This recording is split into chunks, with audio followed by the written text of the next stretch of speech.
Donc, bonjour à tous, je suis Christelle Hughes, donc doctorante en deuxième année au sein de l'UMR-EIO en partenariat avec l'entreprise GreenTech. Et donc, mon projet de thèse porte sur l'étude de plantes de la cosmétopée polynésienne sous la direction de Ray Manaho et Fila Rarivelo Manana. Donc, mes travaux s'inscrivent dans la continuité de la thèse de Jean-Luc Ancel qui a soutenu en 2016 sur justement la présentation du concept de la cosmétopée. Et en fait, la cosmétopée, c'est l'analogue de la pharmacopée, sauf qu'au lieu de regarder les plantes médicinales, on va plutôt s'intéresser à des usages traditionnels, à des fins cosmétiques. Donc nous, on va aller un petit peu plus loin, c'est-à-dire qu'on va appliquer ce concept à un certain nombre de plantes qui sont présentes en Polynésie française, en sachant que c'est un secteur économique à développer de manière non négligeable, puisque la Polynésie française possède déjà une image positive sur le marché international cosmétique. Donc, les objectifs de ma thèse sont tout d'abord d'identifier le potentiel cosmétique d'un certain nombre de plantes en fonction notamment de leurs usages traditionnels. Et une fois qu'on aura ciblé les plantes d'intérêt, ce sera maintenant de déterminer le mode d'action des constituants chimiques des extraits de plantes afin de voir s'ils ont une activité biologique et ces activités biologiques qui sont du coup inspirées par rapport aux usages traditionnels qu'on regarde. Donc, mon exposé va se faire selon un certain nombre d'étapes. Donc, l'étape 1 et 2 vont servir à répondre au premier objectif. Et de l'étape 3 jusqu'aux perspectives, on va commencer à amener des éléments de réponse à l'objectif 2. Donc, objectif 1, tout d'abord, le choix des plantes s'est fait selon un certain nombre de critères. Donc, premièrement, on a regardé la liste Chine, qui est en fait une liste d'ingrédients cosmétiques qui est autorisée à être mise sur le marché, qu'on a comparé à la base de données NADO, qui répertorie les plantes qui sont présentes en Polynésie française. Et de là, on a 257 plantes communes. Et lorsqu'on regarde tout ce qui est la gestion de la biodiversité, les ethno-usages en cosmétique et la phytochimie, si ces données sont disponibles, on a pu réduire du coup notre choix à 12 différentes plantes d'intérêt qui vous sont présentées ici, donc qui représentent 9 différentes familles comme les astéracées ou les rubiacées, etc., et qui sont majoritairement des introductions polynésiennes. Donc il y a de cela 1000 ans, mais il y a aussi des introductions modernes et des plantes indigènes. Donc, par exemple, je sais que vous reconnaissez tout de suite le tiaré, qui est une fleur symbolique de la Polynésie française, ou encore le tamanou, qui est connu pour ses propriétés cicatrisantes. Mais il y en a aussi des moins connus, comme ici, vous avez Sigesbeckia orientalis ou Bidens pilosa, qui font partie de la cosmétopée polynésienne. Donc, pour à proprement parler, répondre à mon objectif de déjà identifier le potentiel cosmétique, les usages traditionnels ont été catégorisés sous forme d'allégations, donc les allégations qui sont ici, qu'on a voulu mettre en lien avec des axes de développement cosmétique qui existent actuellement sur le marché. Donc, par exemple, pour la toiletterie, on a Aleurites molucanus, dont les feuilles sont utilisées traditionnellement pour tout ce qui est les soins intimes féminins aux marquises. La deuxième catégorie, c'est cheveux et ongles, donc Domphagraya berteroana, dont les fruits sont écrasés pour ensuite les mettre sur les cheveux pour empêcher les chutes capillaires, notamment lors de l'embaumement des corps. Et donc, c'est pour développer plutôt un axe capillaire ici. On a la pigmentation de la peau avec Sigesbeckia orientalis, dont les feuilles étaient utilisées pour éclaircir le teint. Et la dernière catégorie, donc tout ce qui est le vieillissement de la peau, et anti-âge, qui est l'action sur l'épiderme. Donc ça, c'est tout ce qui est les monoïdes qui servent à hydrater les couches supérieures du derme. Et en dermatologie, c'est par exemple les traitements des abcès, les traitements des furoncles, ou ici, dans notre cas de Bidens pilosa, le traitement de certains types de plaies pour permettre la cicatrisation. Donc là, maintenant qu'on a bien identifié notre potentiel cosmétique, qu'on voit bien qu'on a une première catégorie qui est très importante, c'est tout ce qui est anti-âge, et la deuxième catégorie, donc qui est capillaire, ce sont les deux axes qui nous intéressent vraiment et qu'on va chercher à développer. Donc pour passer du coup à le deuxième objectif, c'est-à-dire de commencer à caractériser le mode d'action de nos constituants. Il a fallu mettre en parallèle un certain nombre de tests d'activité qui, de manière préliminaire, nous permettent de voir si nos extraits sont actifs ou pas. Donc là, vous avez pour la pigmentation ou l'accentillage, par exemple, des tests enzymatiques, la tyrosinase, la 5-lipoxygénase, etc. Par contre, pour l'axe capillaire, à ce jour, il n'y a aucun test enzymatique qui existe qui nous permet directement de déterminer le potentiel en chute des cheveux ou pour empêcher la chute du cheveu ou pour permettre la stimulation de la pousse. Donc là, on a directement dû passer en culture cellulaire. Donc là, moi, je vais surtout vous présenter les résultats des tests préliminaires anti-inflammatoires et en antioxydants. Donc ici, vous avez le test FRAP, donc le Ferric Reducing Ability of Plasma, où en fait, on va regarder la réduction des ions ferriques, donc Fe3+, en Fe2+, et qui vont former en fait un complexe de coloration violette. Et ce complexe ne va se former qu'en présence des antioxydants potentiels dans nos échantillons. Donc là, en utilisant le Trolox, qui est un standard classique pour ce type de test, on obtient une courbe qui nous permet d'exprimer le potentiel antioxydant de nos extraits en Trolox équivalent par micromol par gramme de matière sèche. Donc là, notre valeur seuil, elle est de 1000 Trolox équivalents. Et dès qu'on est au-dessus de cette valeur seuil, on a des antioxydants modérés ou très, très forts, donc de forts antioxydants. Donc on voit qu'ici, il y a 5 différents extraits qui ont une activité antioxydante, donc qui correspondent pour la majorité à des extraits acétate d'éthyle, donc que ce soit l'écorce d'Aleurithes mollucanus, Bidens pilosa, les feuilles de Tamanou ou Tephrosia, donc l'écorce de Tephrosia purpurea, avec un extrait aqueux des feuilles de Tamanou. Pour ce qui est du test anti-inflammatoire, ici, on s'intéresse à l'activité de la 5-lipoxygénase parce qu'en fait, c'est une enzyme qui intervient dans les processus inflammatoires. Donc là, on veut voir si nos extraits sont capables d'inhiber cette enzyme en question. Et donc là, notre standard, c'est Primevère officinale, qui est en fait un extrait de plante qui possède une forte activité anti-inflammatoire. Donc il y a une valeur ici de 1,80 fois 10 puissance moins 2%, en IC50, donc attention, les IC50, ce sont les concentrations minimales pour avoir 50% d'inhibition de l'enzyme. Donc là, au lieu de regarder les valeurs qui sont au-dessus de notre standard, on veut voir toutes les valeurs qui sont en deçà de notre standard. Ça veut dire qu'on a besoin d'une très, très petite quantité d'échantillons pour avoir déjà 50% d'activité. Donc là, on a 8 différents échantillons, 8 différents extraits qui sont actifs. Donc, qui correspondent en fait encore une fois aux anciens extraits qui sont actifs sur le test antioxydant, en rajoutant l'extrait éthanol eau de l'écorce d'Aleurithes mollucanus, l'extrait éthanolique des fruits du tamanou et l'extrait acétate d'éthyle et éthanol eau des fruits de Phagrea bertheroana.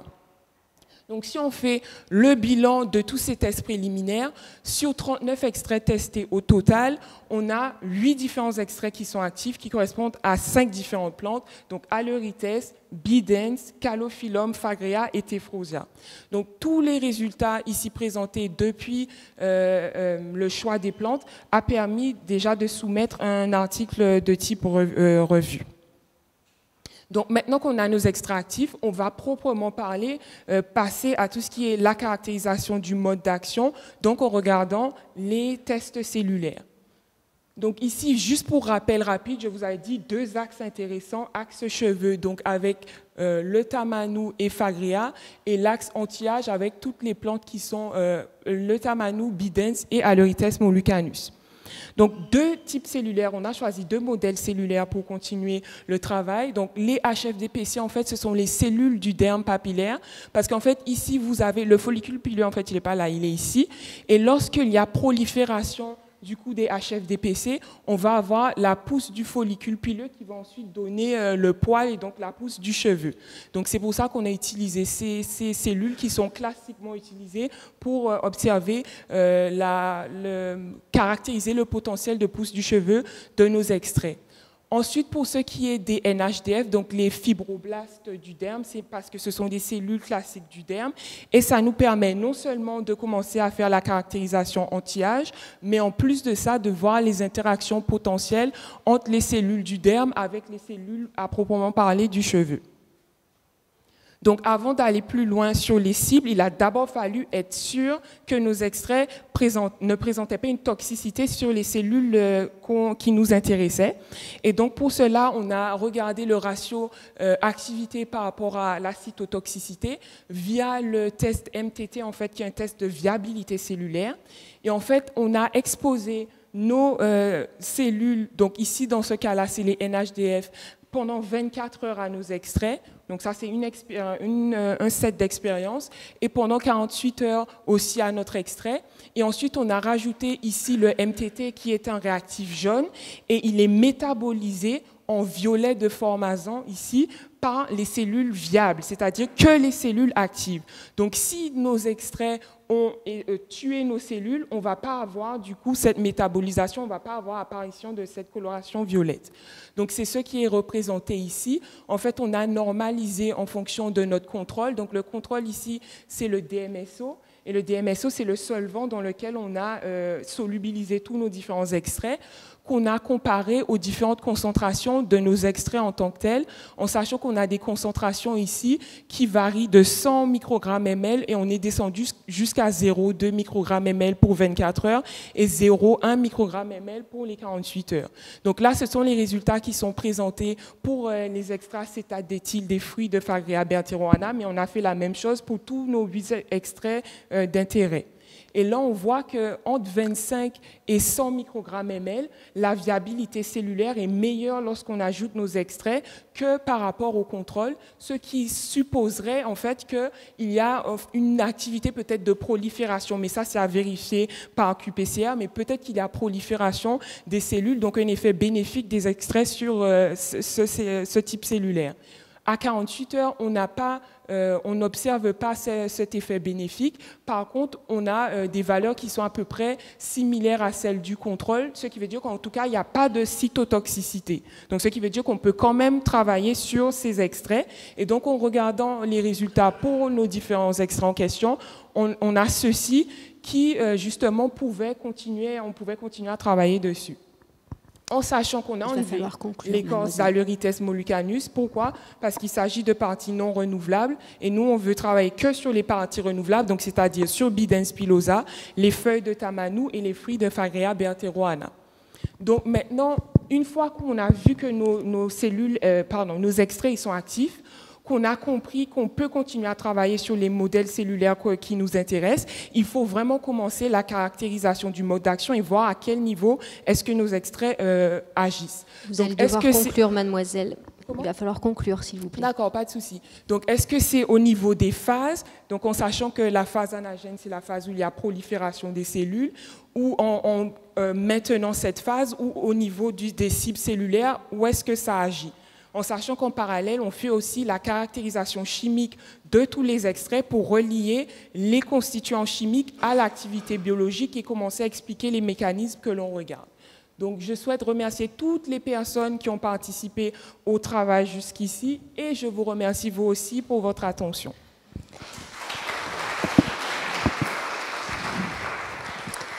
Merci, mademoiselle. Alors, on enchaîne immédiatement sur les questions. Tenez-vous prête. Je passe la parole aux membres du jury. Qui veut poser la première question? Vous avez troublé le jury. Alors, le temps que les membres du jury réfléchissent à une première question, je vais peut-être en poser une. Est-ce que les plantes que vous avez étudiées, dont vous avez déjà mesuré un certain nombre de résultats intéressants, si j'ai bien compris, est-ce que ces plantes vous semblent plus efficaces, plus utiles, plus pertinentes que d'autres plantes qu'on trouverait ailleurs dans le monde sur ces problèmes capillaires, travail ou protection du cheveu, etc. Est-ce qu'on a déjà des éléments de comparaison? Comme ici, pour l'instant, c'était vraiment la caractérisation du potentiel de manière préliminaire.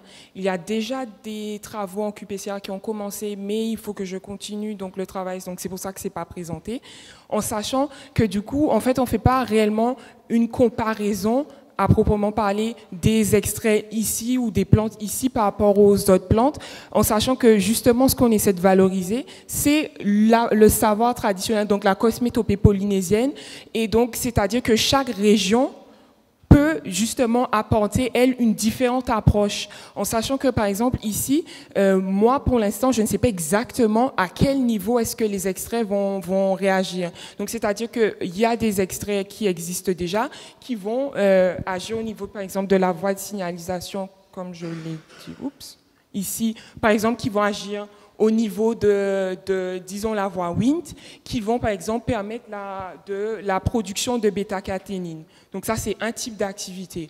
Mais les extraits sur lesquels je travaille, peut-être que eux, ils vont plutôt avoir une action sur empêcher un inhibiteur de cette voie. C'est à ce niveau-là qu'il va agir. Donc, en fait, on ne peut pas réellement dire « Ah, ça, c'est mieux ou moins efficace, etc. » C'est qu'en fonction des cibles, on peut soit les mettre ensemble, en fait, s'il n'y a pas d'effet, en tout cas, antagoniste, ou, au pire, caractériser d'une manière bien précise. Et ça nous permet, en fait, avec ces résultats, de voir plus tard le cheminement et donc la réflexion derrière, OK, j'ai un usage traditionnel, mais qu'est-ce que ça veut réellement dire? Pour l'instant, j'essaie d'émettre des hypothèses, comme je dis, au niveau de la voix, peut-être au niveau des phases, etc. Et par rapport à notre usage traditionnel quelque part d'autre, ils vont avoir cette même réflexion qui va amener à d'autres résultats, mais qui sont tout aussi intéressants. Bien sûr, donc vous ne vous placez pas pour l'instant dans une perspective de, j'allais dire, de compétition, pour utiliser un mot qui n'est pas joli, mais en tout cas simplement de mesure de ce qu'on trouve ici et pourquoi c'est utilisé, est-ce que c'est efficace ou pas. D'accord. J'imagine que vous avez aussi en tête que selon les résultats que vous produirez, ça peut intéresser d'autres structures que les simples usages locaux ou traditionnels. Je suppose que si on mesurait des taux très importants ou très efficaces en matière cosmétique, ça pourrait ouvrir les appétits de certaines industries. Donc il faut peut-être avoir ça aussi en tête.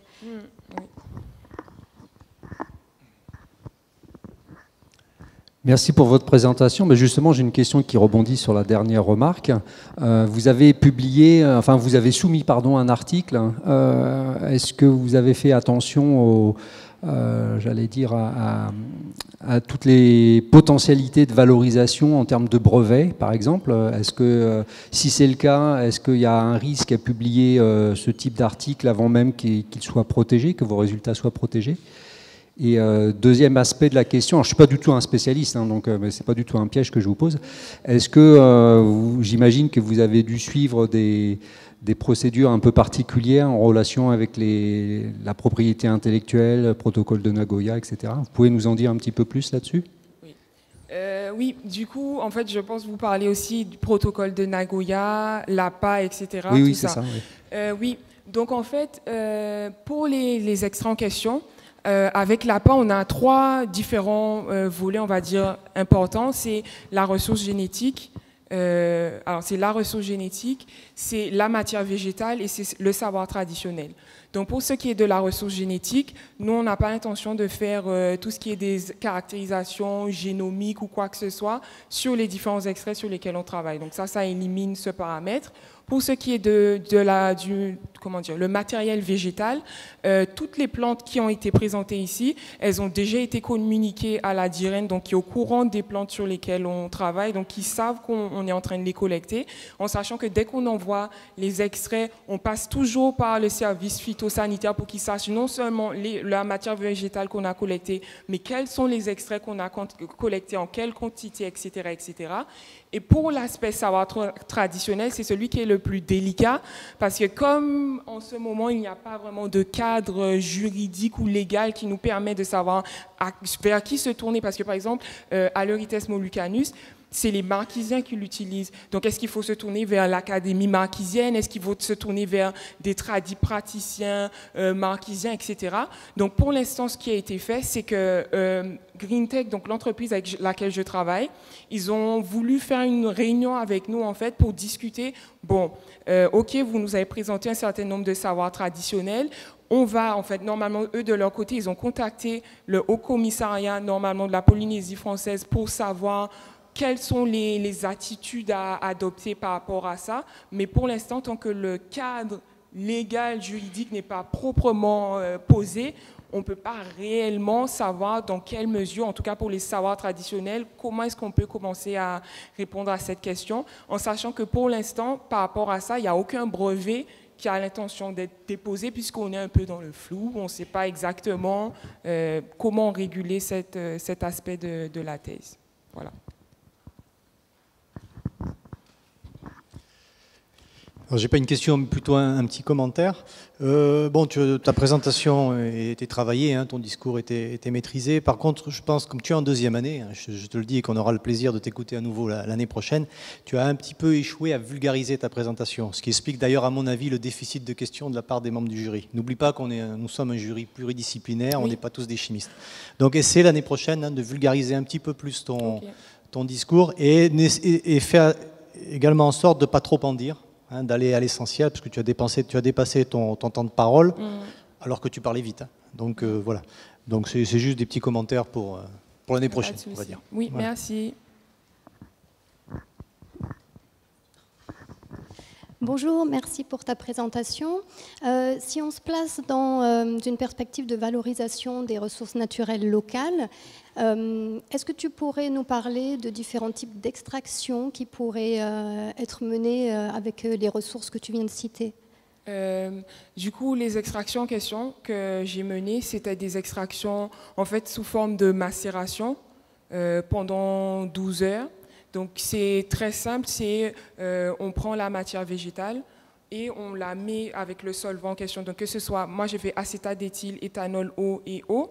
Donc vous le mettez à macérer pendant un certain nombre de temps et ensuite tout de suite on peut récupérer et filtrer directement. Donc il n'y a pas d'approche très technique au niveau de l'extraction. En tout cas pour l'instant du processus d'extraction, il est très très simple. Donc, il peut être appliqué de manière très élémentaire et rapide pour s'il y avait volonté de valoriser tout ça. Ok, mais il s'agit d'une extraction chimique. Est-ce que tu pourrais envisager des méthodes d'éco-extraction ? Oui, donc en fait, dans le cadre de la thèse, ça c'était un aspect qui avait été étudié, en fait, qu'on voulait développer. C'est qu'une fois qu'on avait les extraits actifs, ce serait de potentiellement voir s'il n'y a pas des méthodes d'éco-extraction qui amélioreraient les rendements des extractions et qui les rendraient plus performantes. Mais cet aspect-là, pour l'instant, il n'a pas encore été étudié, en sachant qu'après, on peut-être regarder des extractions assistées par ultrasons ou autres, mais ce serait à voir en fait par la suite. Donc déjà terminer la première partie ici et ensuite voir potentiellement avec l'éco-extraction. Okay. Merci beaucoup.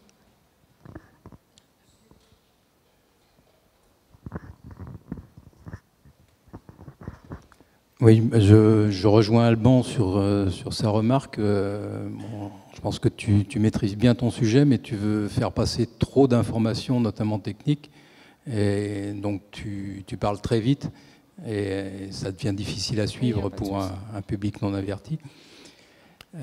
Sinon, j'aurais une question par rapport à ce que tu as évoqué au début sur les critères de sélection des différentes plantes.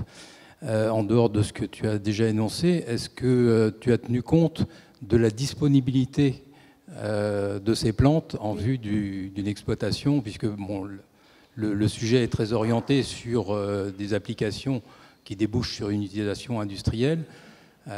Donc forcément, sur la sélection des plantes et des espèces, il faut tenir compte de la disponibilité naturelle ou potentiellement en culture sur l'avenir. Du coup, en fait, c'était ce qui avait été, en fait, c'est ce que j'ai appelé gestion de la biodiversité. C'est non seulement on regarde est-ce que l'espèce elle est menacée ou pas, mais du coup, on regarde aussi est-ce qu'elle est facilement accessible et est-ce qu'elle est disponible de manière à pouvoir être potentiellement valorisée tout de suite, ou s'il faudrait la mettre en culture, ou etc. En sachant qu'on a privilégié plutôt celles qui pouvaient être disponibles assez aisément pour la suite des travaux. D'accord. Tu n'es pas intéressé à la facilité de mise en culture éventuelle? Oui, en fait, déjà, c'est est-ce que de manière naturelle, elle est présente? Donc, ça voudrait déjà dire que si on doit le mettre en culture, ce serait plus simple qu'une plante qui, de base, a beaucoup de... Enfin, on ne la retrouve pas de manière naturelle, abondante. Ça voudrait dire que potentiellement, c'est plus technique ou plus compliqué de la mettre en culture. Donc, oui, sachant que bon, la mise en culture peut entraîner des variations oui, dans la composition chimique. Dans la composition, éventuellement l'intérêt des actifs que tu extrais avec moi. Merci. De rien.